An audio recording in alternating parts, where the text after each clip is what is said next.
At my niece's Sweet 16 that I paid for, my mom said, "This party is cheap and embarrassing. We'd be better off without you." When I simply nodded and said, "In that case, I'll stop paying their bills." My mom. My childhood is marked by one phrase, and one phrase only. Think of your brother. Like when I was 11 and won $200 in a school art contest. But when I showed my parents the check, my mom just frowned and said, "Your brother Michael didn't win anything. You should share this with him." A wave of guilt crashed over me and I handed Michael $50. But instead of thanking me, he pouted. "Only 50?" My mom sighed and told me to think of my brother, and I ended up giving him $125.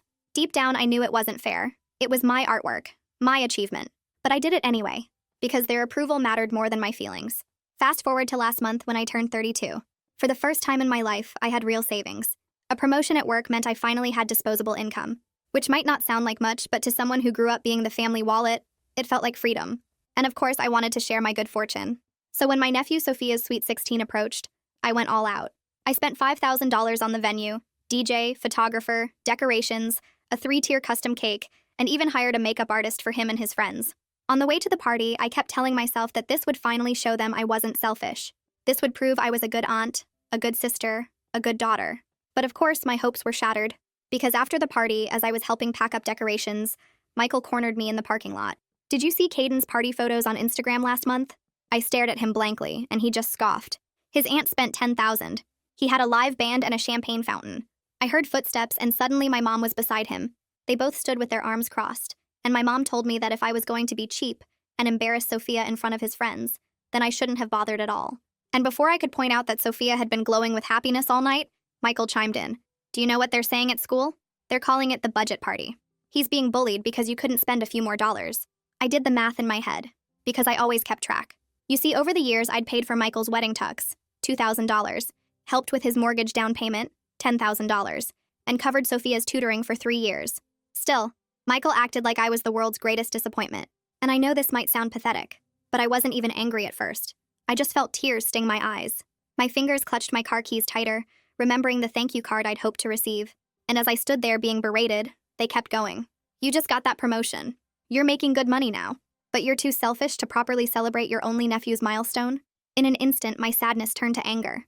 I stared at their entitled faces. Not once during the party had either of them thanked me. Not once had they offered to help with costs. They just showed up, criticized the decorations, and complained the cake wasn't from the trendy bakery across town. I took a deep breath and asked them a simple question. "What did you two contribute to the party?" Michael rolled his eyes. "I'm his father. My presence is my contribution." I kept a completely stoic expression. "And what about Sophia's birthday last year? Or the year before that?" They both looked uncomfortable, because we all knew the answer. I'd paid for those parties too. Well, that was enough for me. I turned and walked toward my car. The second I turned the corner, I stopped. I thought back to all the times I'd emptied my wallet for them. All the times I'd gone without so they could have more. I think that moment was the first time I actually let myself see the truth. And for once, I wanted to do something about it. I turned around and marched back. Michael was already on his phone, probably complaining about me to someone. "One more thing," I said. "Who paid for Sophia's braces?" "Insurance," Michael answered dismissively. I smiled. "What insurance? The one I pay for?" His face went white. "What about his school uniforms? His soccer fees? His summer camp?" The smirk was wiped from his face as he realized it was all me, and that's when my mom tried to intervene. "Now, honey, family helps family. Really? Then where's my help? Where's my party? When's the last time either of you spent a dime on me?" They both turned to look at each other, and had the "oh wait" look plastered on their faces. You see, I'd been covering for them for years, telling Dad that Michael was contributing to household expenses, telling Michael that Mom was helping with Sophia's expenses, creating a web of lies to keep the peace while I paid for everything. I didn't even stick around to watch it unravel. I just left. And even though I felt like a weight had been lifted, it was still really hard. So I spent the entire night alternating between relief and grief. And when I woke up, I noticed my phone had been bombarded with dozens of texts and missed calls. The first voicemail was angry, calling me a selfish brat who ruined Sophia's reputation.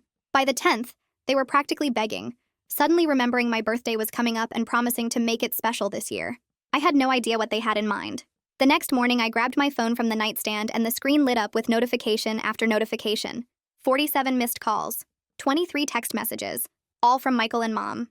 I sat up in bed and started scrolling through the messages, watching them shift from angry to desperate in real time. The first few called me selfish and ungrateful. Then around message 15, the tone changed to "please just talk to us, and we need to work this out as a family." My chest felt tight but also kind of empty at the same time. like I was watching this happen to someone else.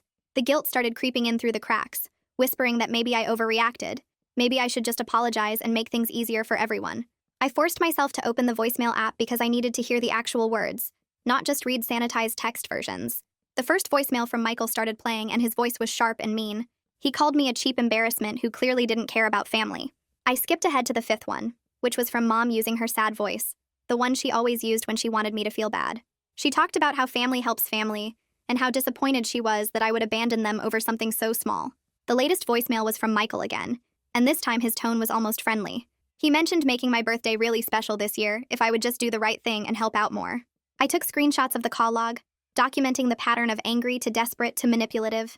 Seeing it laid out like that made the manipulation so obvious that I couldn't unsee it anymore.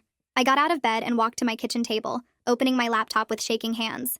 For 2 hours, I sat there creating a spreadsheet of every single payment I'd made for Michael, Mom, and Sophia over the past 10 years. I went through old bank statements, credit card bills, Venmo transactions, everything I could find. The wedding tux, the mortgage down payment, 3 years of tutoring, soccer fees, summer camps, school uniforms, birthday parties, emergency car repairs that somehow always happened to Michael's car. Never mine. When I added up the final total, the number made me stop breathing for a second. $47,000. Not counting the insurance I still pay that covers Sophia. I stared at that number and realized I could have bought a house with that money. Instead, I was living in a small apartment while funding their entire lives. My hands were shaking. So hard I had to put them flat on the table. I opened a new text message to the family group chat and started typing out boundaries. No more emergency requests. No more guilt trips. No more expecting me to fund everything while pretending other people were contributing. My finger hovered over the send button for 20 minutes while my brain went to war with itself. The old voice kept whispering, "Think of your brother." And I realized I wasn't ready to actually send this message yet. I needed more than just anger to hold this boundary. I needed a plan and maybe some support. I closed the messaging app without sending anything. Then I logged into my credit monitoring service because a new fear had just hit me. What if Mom or Michael had my banking information from all those emergency transfers over the years? What if they could just take money directly? I checked every account I had access to, my pulse racing the whole time. Everything looked clean so far. No weird transactions or accounts I didn't recognize. But I immediately changed all my passwords anyway, making them complex and different for every account. I wrote down a note to check if I was listed on any accounts I didn't personally open. At work the next day, I couldn't focus during our project meeting. Troy kept glancing at me with this concerned look on his face.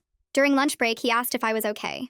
I gave him the short version about family drama over party expenses, leaving out most of the details because I wasn't ready to say everything out loud yet. Troy listened without jumping in with advice or telling me what I should do. Then he mentioned his sister went through something similar with boundary issues and found therapy really helpful. He said it in this casual way that didn't make me feel judged or broken. That night, I couldn't sleep because my brain kept playing this loop of every time someone said, "Think of your brother," in my life. I was 11 again, handing over my art contest money. I was 23, giving up my study abroad program because Michael needed rent money. I was 28, working 2 jobs during grad school while Michael complained about being tired from his one part-time position. Each memory connected to the next one like links in a chain, and I finally saw the pattern clearly. This wasn't occasional helping between family members. This was training. Systematic training to put everyone else's needs above my own, starting from childhood and never stopping. The clarity hurt almost as much as the memories themselves. Instead of just accepting Michael's claim that Sophia was bullied over the budget party, I decided I needed to verify this myself. I remembered that Sophia's school has a parent portal, and I technically have access since I've been the one paying for everything. I logged in and searched for any counselor notes or incident reports about bullying. There was nothing. No reports, no meetings, no documentation of any social problems related to the party. I spent the next hour scrolling through Sophia's social media accounts and looking at the party photos he posted. In every single picture, he looked genuinely happy. His friends were laughing and dancing and having fun. The comment section was full of people saying things like, "Best party ever," and "So fun," and "Wish I could have stayed longer." Not one comment mocked the decorations or called it cheap or made any reference to it being a budget party. The bullying narrative Michael had used to guilt me was completely made up. I closed my laptop and sat in the dark for a while, letting that sink in. Then I made a decision. A firm one this time, not one I would second-guess in 20 minutes. I was suspending any new financial payments to Michael or Mom while I figured out my next steps. The insurance that covers Sophia was already paid through the end of the year, so I wasn't cutting off a teenager's health care.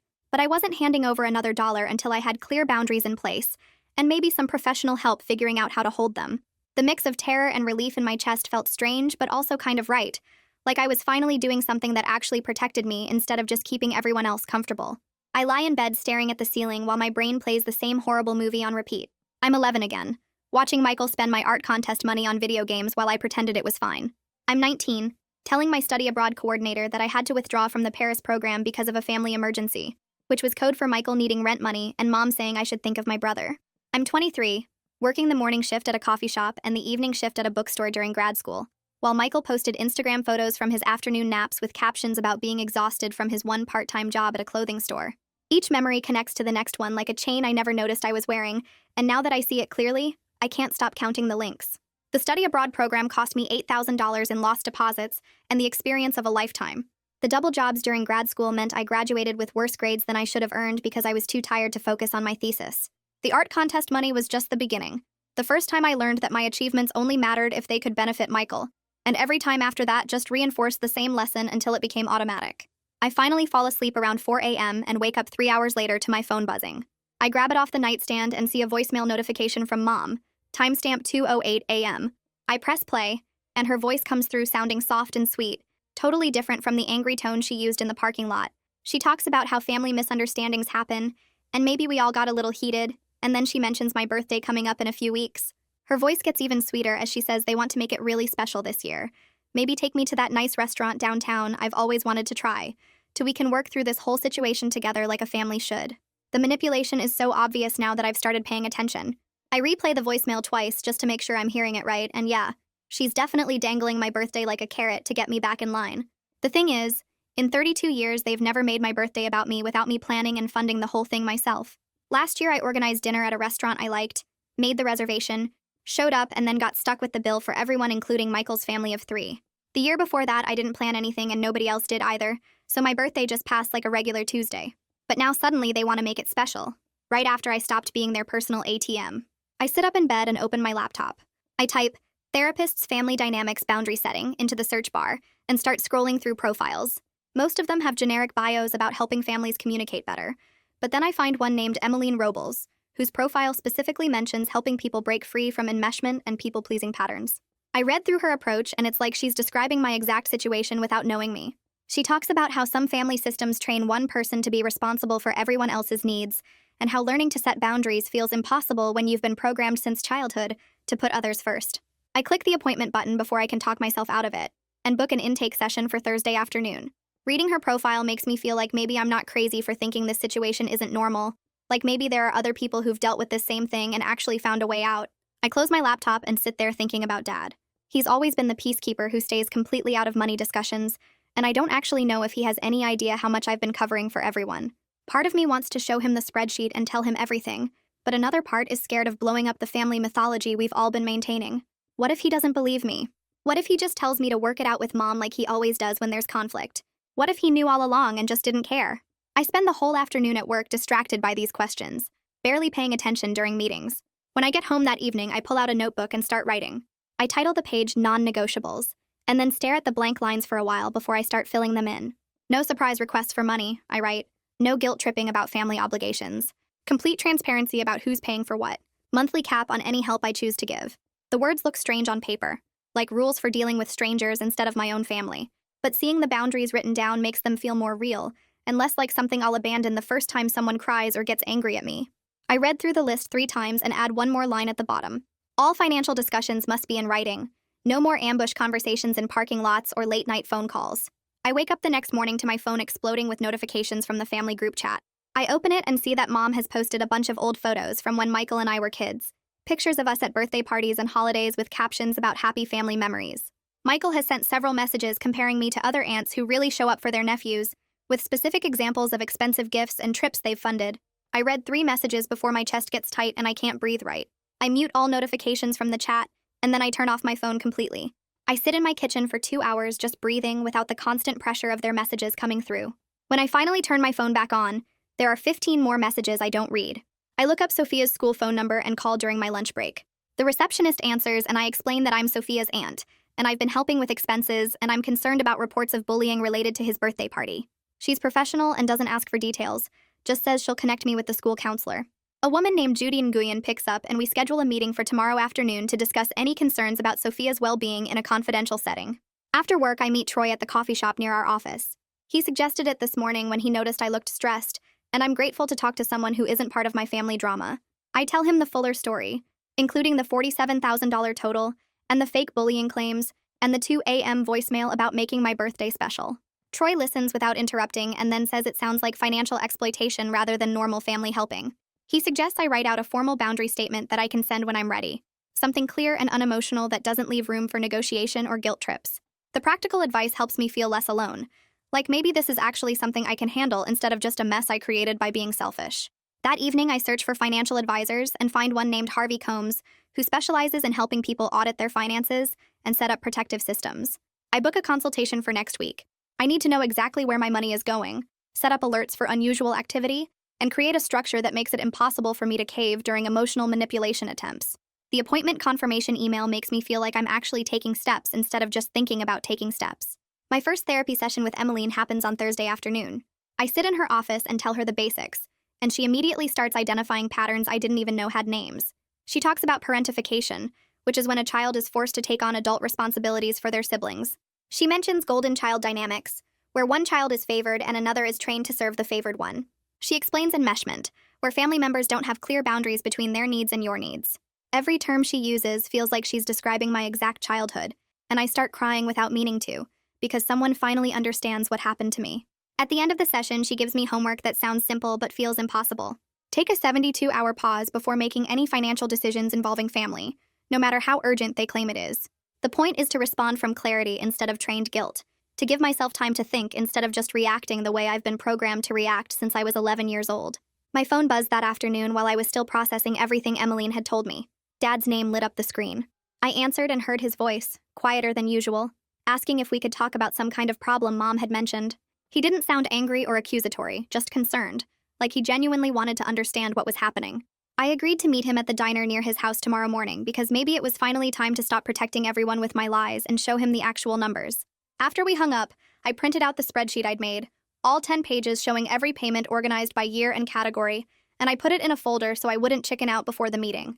That night, I was making dinner when someone started pounding on my apartment door. The knocking was loud and aggressive, and I heard Michael's voice calling through the door that we needed to settle this like adults.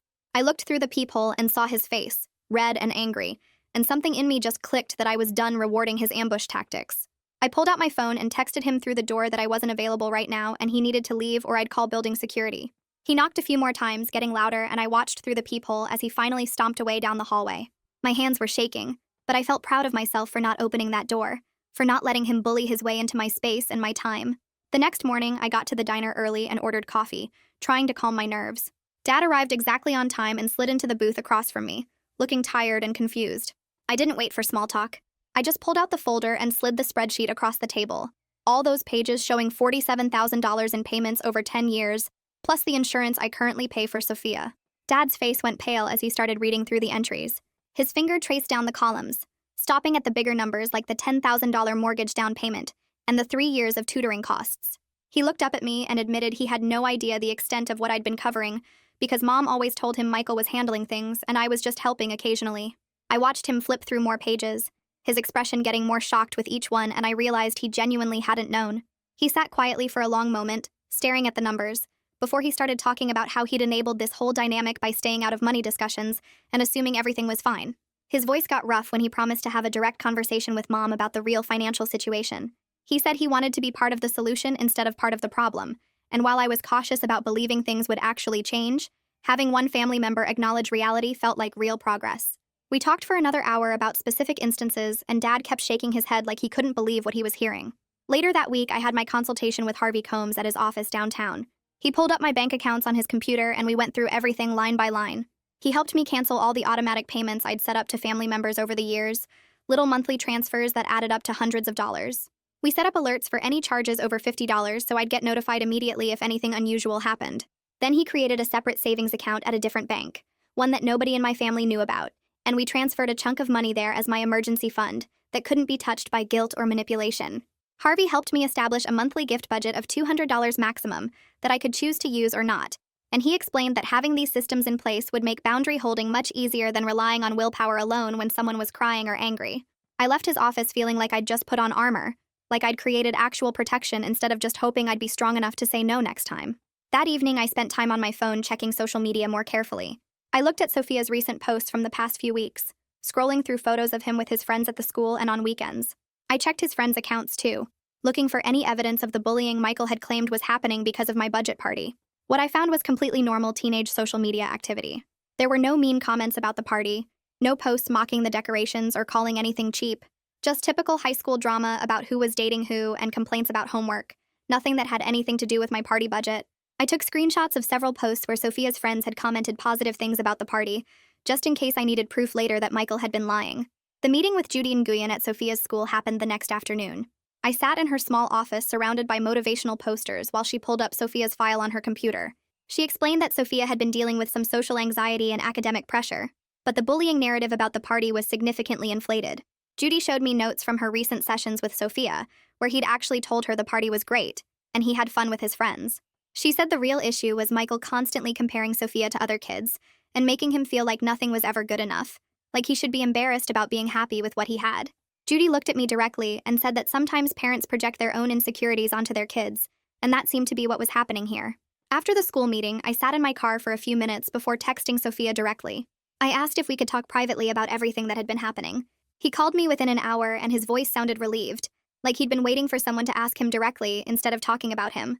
Sophia admitted that he'd loved the party and felt special all night, that his friends had thought everything was amazing and fun. But then his dad had started comparing it to other parties, showing him photos from Instagram of celebrations that cost more money, making him feel embarrassed about being happy with only $5,000 worth of celebration. Hearing this from Sophia himself broke my heart, while also confirming everything I'd suspected about Michael's manipulation.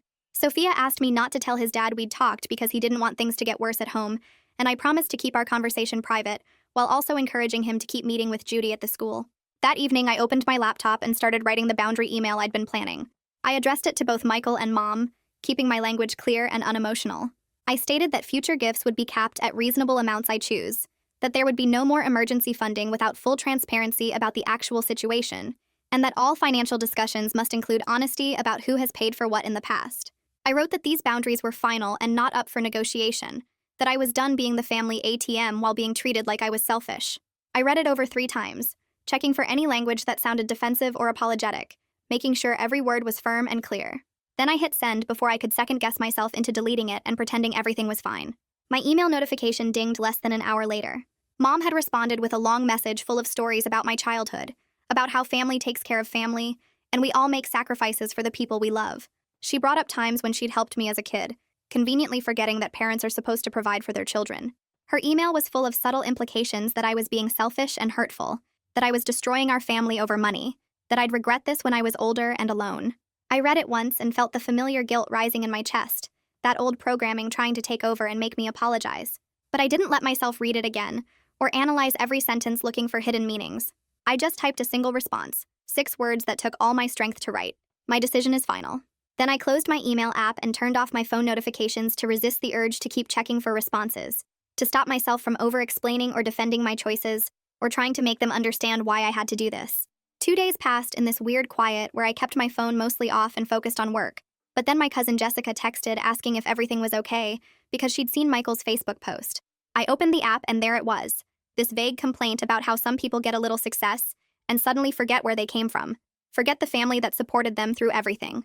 The post had 47 likes and a bunch of comments from relatives I barely talked to, all saying things like "so true" and "family should come first," and "some people just don't appreciate what they have." I sat there staring at my phone screen, and my fingers literally hovered over the keyboard because I wanted to comment with receipts, wanted to post my spreadsheet showing $47,000 in payments, and ask who exactly forgot where they came from. But I made myself close the app instead and texted Jessica back that I was fine, and dealing with some family stuff, and she responded that she figured it was something like that, because she knows Michael tends to twist things. The fact that she didn't automatically believe his version made me feel less alone, and I reminded myself that people who actually matter would ask me directly, instead of just believing vague social media drama from someone who never posts, except when he wants sympathy. My second therapy session with Emmeline happened the next afternoon, and I told her about the social media post and how hard it was not to defend myself publicly. She nodded and said that was actually perfect timing because today we were going to practice specific scripts for saying no without justifying, arguing, defending, or explaining, which she called the JADE technique that people pleasers use to try to make others understand their boundaries. We spent almost 30 minutes just practicing me saying, "I'm not available to help with that," over and over until I could say it without my voice shaking or adding explanations like, "because I already spent so much," or "I really wish I could but." Emmeline explained that every time I add a justification, I'm opening a door for the other person to argue with my reasons, and the goal is to close that door by making my boundary a simple statement of fact rather than something up for debate. Then she helped me identify the physical feelings that come with guilt and people-pleasing, like how my chest gets tight, and my hands start to sweat and I feel this urgent need to fix things immediately, so I can recognize when I'm responding from old programming instead of making a current choice. By the end of the session, I felt more prepared for future confrontations because I had concrete skills instead of just hoping I'd be strong enough in the moment. I got to test those skills sooner than expected because Mom texted me the very next morning asking for a small loan of $300 for groceries because money was tight this month. The old me would have sent the money within 5 minutes while feeling resentful, but instead I sat with the request for a full hour and noticed all the physical sensations Emmeline had helped me identify. My chest got tight and I felt this wave of panic like I was responsible for whether my mom ate or not, but I made myself breathe through it and use the script we'd practiced. I typed back that I wasn't able to help with that, but I could send her information about the local food bank and budget counseling services that might be useful. I hit send before I could second guess myself, and then I had to physically put my phone in a drawer because I knew the response would be bad. When I finally checked 20 minutes later, Mom had sent 3 paragraphs about how cruel I was being, and how she never thought her own daughter would treat her like a charity case and suggest she go to a food bank like some kind of stranger. I felt the guilt trying to pull me back in, felt my fingers wanting to type an apology, and offer to send the money anyway, but I made myself remember that offering resources instead of money is actually more helpful long-term, even if it feels harsh in the moment. I didn't respond to her follow-up messages and reminded myself that silence was also a boundary. Requested Reads is on Spotify now. Check out link in the description or comments. Dad called me 2 days later and asked if I'd be willing to do a 3-way call with him and Michael to try to work things out, and I agreed because Dad had been reasonable when I showed him the spreadsheet. I felt my old patterns wanting to kick in, wanting to smooth things over, and maybe offer something small just to make peace, but I made myself stay calm and stated clearly that I spent $5,000 on a party I wasn't obligated to fund at all.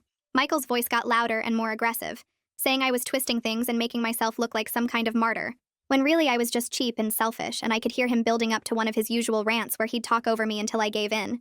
But then Dad surprised me by cutting Michael off mid-sentence and saying that the party was generous, that he'd talked to the school counselor himself, and the bullying claims didn't match what Judy reported about Sophia's actual social situation. Michael tried to argue, but Dad stayed firm, and I felt this weird mix of relief and disbelief because Dad had never backed me up against Michael before in our entire lives. The call ended with Michael saying we were all against him and hanging up, but I didn't feel guilty about it because for once I'd held my boundary without caving or apologizing. After that difficult call, I met with Harvey again at his office and explained that I needed a clear record of everything I'd paid for over the years, not as a demand for repayment, but as proof if anyone tried to claim I never helped or that they contributed equally. Harvey pulled up the spreadsheet we'd created before and helped me turn it into a simple template with just dates, descriptions, and amounts. No emotional commentary or accusations. We went through each entry and made sure I had documentation like bank statements or receipts, and Harvey suggested I keep digital copies in cloud storage and email a copy to myself so I'd always have access if needed. The document ended up being 3 pages long, and seeing it all laid out so cleanly made me feel less defensive because I had proof if anyone tried to rewrite history or claim I was exaggerating. Harvey also helped me set up a system where any new expenses for family would go into a separate tracking sheet automatically, so I wouldn't have to manually remember to document things if I chose to help in the future. Having these systems in place made me feel more in control, because I wasn't just relying on memory or willpower. I had actual structures protecting my boundaries. Work got really stressful the following week with a major project deadline approaching, and I noticed the old urge to make a peacekeeping payment to family, just to reduce my overall stress and get them to stop bothering me. My phone had been buzzing with messages from Mom and Michael, and I found myself thinking that maybe if I just sent $500 or covered one bill, then they'd back off and I could focus on work without this constant background pressure. I actually opened my banking app and started to set up a transfer before I caught myself, and remembered Emmeline's 72-hour rule. I closed the app and told myself I could revisit the decision in 3 days, and if I still wanted to make a payment after that waiting period, then I could. I wrote the date and time in my phone notes so I'd remember when the 72 hours were up, and then I forced myself to focus on work, instead of checking my phone every 5 minutes. By the time 3 days passed, the urge had completely faded, and I felt proud of myself for not caving under pressure. The work deadline got met, the family drama didn't actually get worse from me not sending money, and I realized that my anxiety about what would happen if I didn't pay was usually worse than what actually happened when I held the boundary.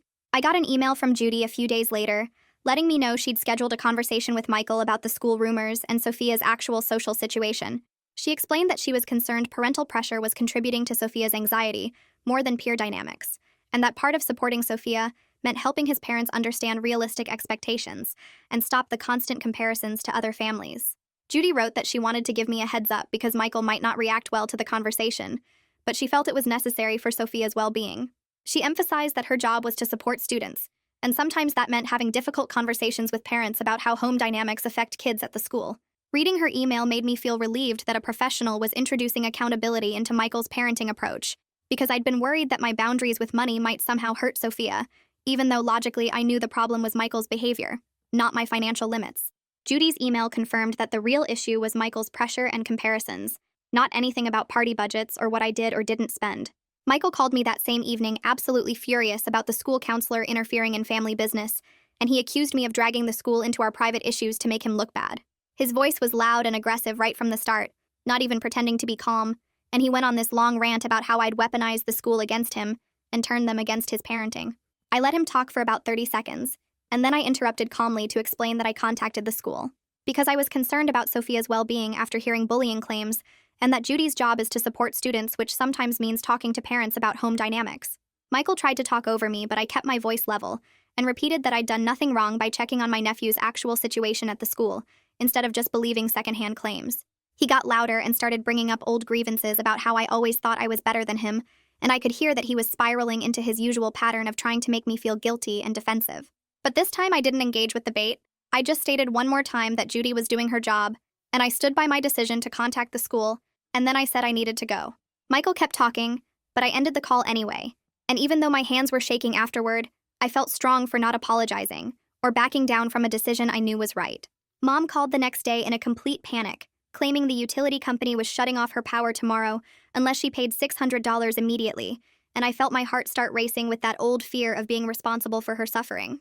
She was crying and saying she didn't know what to do, and she'd already called everyone else and I was her last hope, and the urgency in her voice triggered all my old programming about being the family safety net. But I made myself take a breath and told her I needed to verify the situation first before making any decisions, and she got quiet in this weird way that made my stomach drop. I said I'd call her back, and then I immediately looked up the utility company's customer service number and called them directly.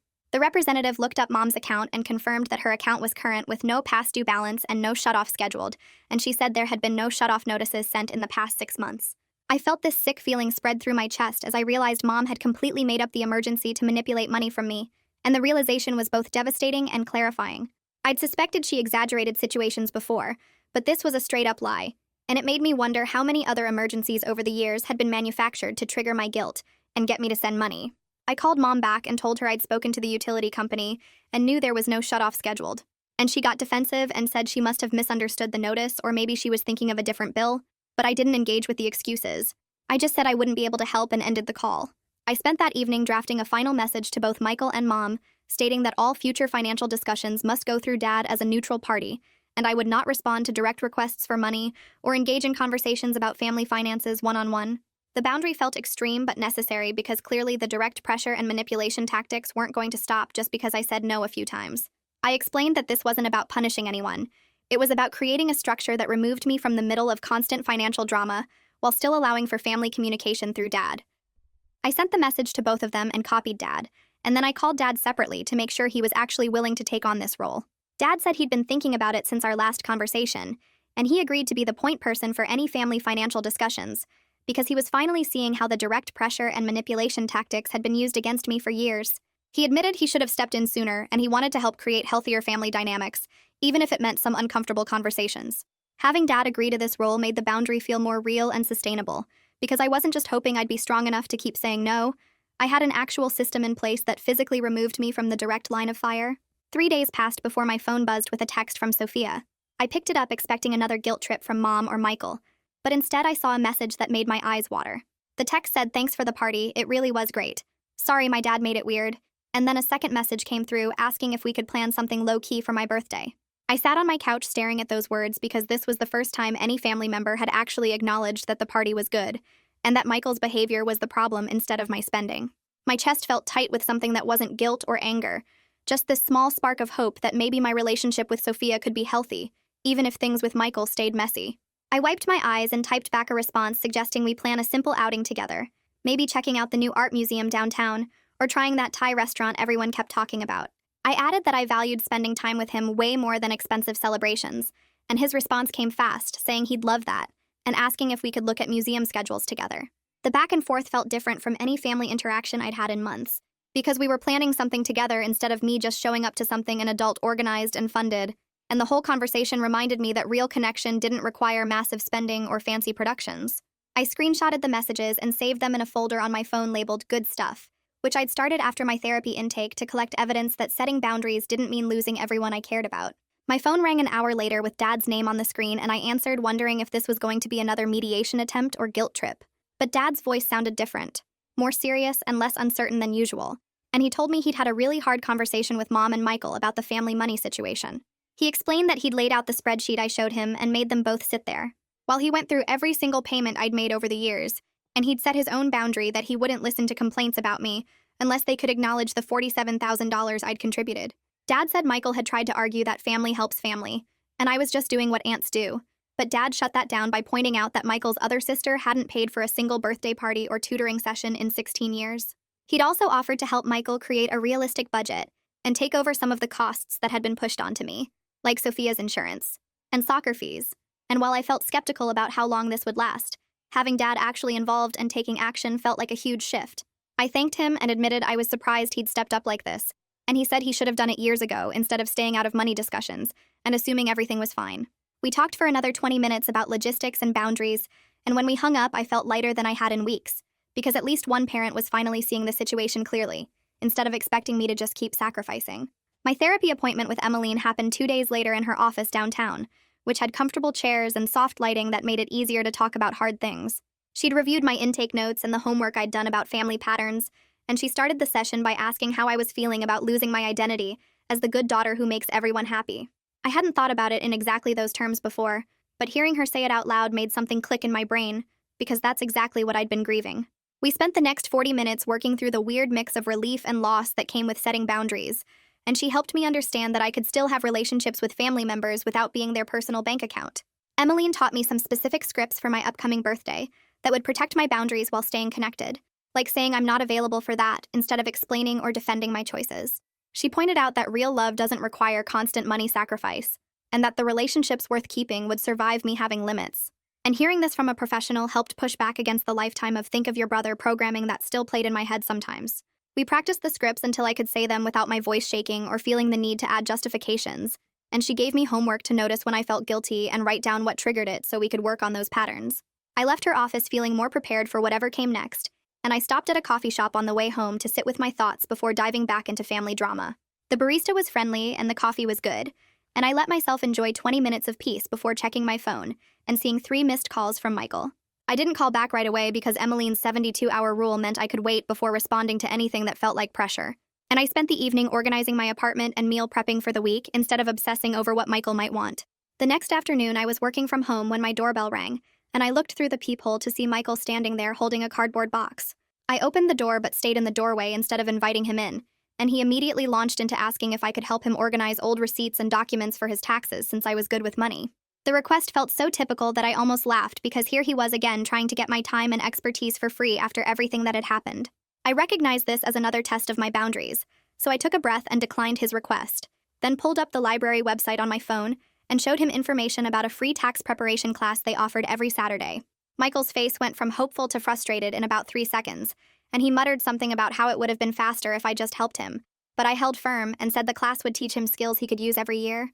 He left looking annoyed, but I closed the door feeling proud of myself for maintaining the boundary, even when he was being polite instead of aggressive.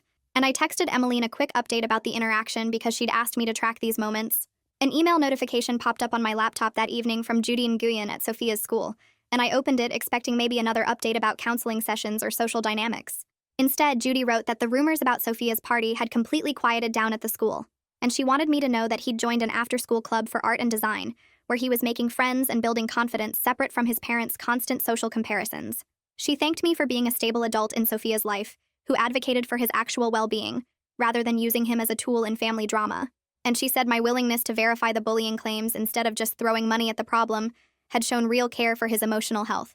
Reading her professional validation helped ease some of the guilt I still carried about the boundaries I'd set with Michael and Mom, because here was an objective third party saying that what I was doing was actually good for Sophia instead of selfish or harmful. I printed the email and added it to a physical folder I'd started keeping with the spreadsheet and other documentation, not because I planned to use it as ammunition, but because I needed tangible reminders that I wasn't crazy or wrong for protecting myself. My next meeting with Harvey happened at his office 3 days later, and we spent an hour reviewing all the financial protections we'd put in place over the past few weeks. He pulled up my accounts on his computer and showed me that the alerts were working perfectly. My credit was locked down tight. All automatic payments to family members had been successfully canceled. And my secret savings account had already grown by $1,200 in just a few weeks. Harvey walked me through setting up automatic transfers to savings, so the money would move out of my checking account before I could even see it sitting there tempting me during family emergencies. And watching my financial security increase on the screen made me feel powerful, instead of guilty for the first time in years. He reminded me that having systems in place made boundary holding much easier than relying on willpower alone, and he suggested we schedule another check-in for 3 months out to make sure everything was still working smoothly. I left his office feeling like I'd built a fortress around my finances, and the sense of control was almost intoxicating after decades of feeling like my money belonged to everyone but me. That weekend, I sat down with my laptop and finalized my birthday plans by creating an event invitation for a small dinner at my favorite Italian restaurant downtown. I wrote out the details with clear expectations that felt scary but necessary to include. I stated that I was paying for my own meal as my gift to myself. Everyone else would pay their own way if they chose to attend, and the focus was on spending time together rather than gifts or fancy gestures. I sent the invitation to my close friends first and got immediate enthusiastic responses. Then I took a deep breath and sent it to the family group chat with Dad, Mom, Michael, and Sophia. The act of planning my own birthday without hoping someone else would make it special felt like reclaiming something important about valuing myself, and I refused to let the old voice in my head tell me I was being selfish or difficult. My birthday morning arrived with sunshine streaming through my apartment windows, and I was making coffee when my phone rang with Mom's name on the screen. I answered expecting a simple happy birthday, but instead Mom launched into a proposal about the family taking me out to dinner at this expensive steakhouse across town, if I agreed to pay for everyone since I had the money now, and it would be my gift to the family. I actually laughed out loud at the sheer audacity before I could stop myself, and I heard Mom's confused silence on the other end. I explained that I already had plans with friends at the restaurant I'd chosen, and that I'd sent the invitation to the family chat 3 days ago, with all the details. Mom's silence stretched so long I thought the call had dropped, but then she said, "Oh," in this small voice that told me she genuinely expected me to fund my own birthday celebration for the entire family, just like I had every other year. I kept my tone friendly but firm as I wished her a good day, and ended the call. Then I stood in my kitchen feeling this weird mix of sadness and satisfaction, because the old me would have canceled my plans and paid for everyone without a second thought. That afternoon, my doorbell rang and I opened it to find Dad standing there holding a small wrapped package and looking slightly nervous. He came inside and handed me the gift, which turned out to be a framed photo of the two of us from when I was maybe 7 years old, both of us covered in paint from some art project we'd done together in the garage. Dad's voice was quiet as he told me he was proud of me for standing up for myself, even though it had been hard on everyone. And he admitted he should have paid more attention to the family money dynamics years ago, instead of staying out of it and assuming Mom had everything under control. He said he couldn't fix the past, but he was committed to being more aware and supportive going forward, and he wanted me to know that my boundaries were reasonable and necessary, even if they made some people uncomfortable. His simple acknowledgement meant more than any expensive present ever could, and I hugged him tight, while trying not to cry because this was the first time in my entire life that a parent had validated my feelings without adding a but or asking me to think of my brother. We sat on my couch for an hour just talking about memories and life and his plans to help Michael get his finances in order. And when he left, I put the framed photo on my bookshelf where I could see it every day, as a reminder that at least one person in my family saw me as more than a wallet. I got ready for dinner that evening feeling genuinely excited instead of anxious. And when I arrived at the restaurant, I found my friends already gathered at a big table near the window. Troy had brought a funny card that made everyone laugh. My coworker Sarah had organized a group gift of art supplies I'd been wanting, and the whole evening felt light and fun in a way my birthdays never had before. I raised my glass to toast, choosing peace over approval, and Troy joked that I should send the bill to Michael as a learning experience. And everyone laughed while I felt this deep sense of contentment that had nothing to do with expensive decorations or elaborate productions. Near the end of dinner, Sophia showed up looking slightly nervous and carrying a handmade birthday card decorated with drawings and inside jokes from our conversations over the past few weeks. He quietly told me he'd talked to Dad about stopping the constant comparisons to other families, and hearing that he was advocating for himself and trying to create change in the family dynamic made me incredibly proud. I introduced him to my friends, and he stayed for dessert, and watching him relax and joke around with people who weren't judging him or comparing him to anyone else reminded me why all the boundary setting and discomfort had been worth it. That evening, I walked into the restaurant and spotted my friends already gathered around a big table near the window. Troy waved me over, and everyone stood up to hug me, and the warmth in the room felt completely different from any family birthday I'd ever had. We ordered appetizers and drinks, and the conversation flowed easily without anyone asking about family drama or money or what I should be doing differently. Sarah from work had organized a group gift of art supplies I'd been wanting, and when I opened the bag and saw the high-quality paints and brushes inside, I actually teared up a little because someone had paid attention to what I cared about. Troy made a joke about how I could finally afford to buy my own supplies instead of funding other people's lives, and everyone laughed in that knowing way that told me they understood what I'd been dealing with. I raised my glass and looked around at these people who genuinely cared about me as a person, rather than what I could provide. To choosing peace over approval, I said, and everyone clinked glasses while Troy added that I should send tonight's bill to Michael as a learning experience. The laughter that followed felt light and genuine, and I realized this was the first birthday celebration in years, where I wasn't managing anyone's expectations, or secretly calculating costs, or worrying about whether I'd done enough. We spent the next hour eating and talking and sharing stories, and I felt this deep sense of contentment that had nothing to do with expensive decorations or elaborate productions. Near the end of dinner, I saw movement by the entrance and looked up to see Sophia walking toward our table. He was carrying something in his hands, and looked a little nervous as he approached. I stood up and gave him a hug, and he handed me a handmade birthday card decorated with drawings and inside jokes from our conversations over the past few weeks.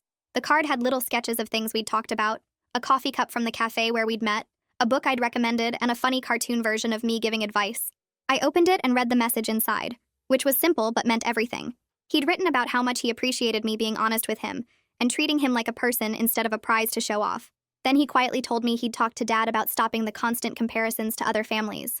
I told him it makes me feel like nothing I do is ever good enough, Sophia said, and I could hear the effort it had taken for him to speak up. His willingness to advocate for himself and try to create change in the family dynamic made me incredibly proud. I introduced him to my friends, and he stayed for dessert, and watching him relax and joke around with people who weren't judging him or comparing him to anyone else reminded me exactly why all the boundary setting and discomfort had been worth it. When dinner wrapped up and people started heading out, I walked toward the parking lot with Sophia beside me. That's when I noticed Michael sitting in his car near the exit, and my stomach tightened because I hadn't expected to see him here. Sophia saw him too and gave me an awkward look before saying goodbye and heading toward his dad's car. I walked over slowly, not sure what to expect, and Michael rolled down his window. He looked uncomfortable, his hands gripping the steering wheel, and he admitted he didn't know if he was welcome inside. I didn't say anything at first, just waited to see what he wanted. He reached over to the passenger seat and picked up a folder, then handed it to me through the window. Inside was a document I'd lent him years ago for some paperwork he needed, something I'd honestly forgotten about. "I'm working on figuring things out," he mumbled, not quite meeting my eyes. It wasn't an apology, and it definitely wasn't real accountability, but it was the first time he'd acknowledged any responsibility without immediately making demands or accusations. I stood there holding the folder and took a breath, deciding to offer something without expecting anything in return. I told him that if he ever wanted to start making small payments toward what I'd covered over the years, I had a simple template that broke everything into manageable amounts with no pressure or timeline. I emphasized that I wasn't demanding repayment but offering a structure if he chose to take that step. His face showed genuine surprise, like he'd expected me to either demand money immediately or pretend the debt didn't exist. "You're leaving it up to me?" he asked, and I nodded. I explained that I'd done the math and had everything documented, but whether he did anything about it was his choice.